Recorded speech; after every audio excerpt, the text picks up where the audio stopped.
Sir మరి stand alone apartments కొనడం బెటరా, అపార్ట్మెంట్స్ కొనడం బెటరా, ఏది బెస్ట్ అంటారు? ఎస్, మీ ఉద్దేశం ఏంటంటే స్టాండ్ అలోన్ అపార్ట్మెంట్స్లో ఇన్వెస్ట్ చేయడం బెటరా, లేకపోతే గేటెడ్ కమ్యూనిటీ అపార్ట్మెంట్లో ఇన్వెస్ట్ చేయడం అవును బెటరా? సార్, అవును సార్. అది కదా.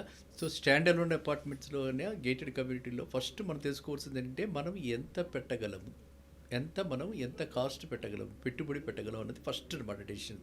అది ఫస్ట్ అయిన తర్వాత నెక్స్ట్ మనము ఎందులో పెట్టాలి అన్నది మనం ఆలోచించుకోవాలి. కానీ ఇప్పుడు మీరు అన్నారు కాబట్టి ఇప్పుడు మన స్టాండ్ అలోన్ అపార్ట్మెంట్స్ అనుకోండి. అంటే స్టాండ్ అలోన్ అపార్ట్మెంట్స్ అంటే ఏమిటి?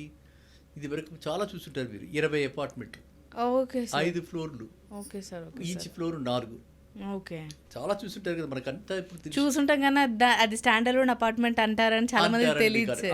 అది స్టాండ్ అలోన్ అంటే అలాంటివి అనమాట. అంటే దానికి ఒకటే కూటమి, ఇంకా వేరే కూటమిగా లేకుండా, గుంపుగా లేకుండా, వాటికి గేటెడ్ కమ్యూనిటీ అని పెద్ద హంగామా లేకుండా, అట్టహాసం లేకుండా, చిన్న చిన్న అపార్ట్మెంట్స్ 20, 40, 60 ఇలా ఉన్నటువంటి అపార్ట్మెంట్స్, అంటే 5 ఫ్లోర్లు మించకుండా ఉన్నటువంటి అపార్ట్మెంట్స్, ఫ్లోర్కి 4, ఫ్లోర్కి 8, ఫ్లోర్కి 10 ఉండి అలా కట్టుకున్న అపార్ట్మెంట్స్ అన్నీ కూడా స్టాండ్ అలోన్ అపార్ట్మెంట్స్.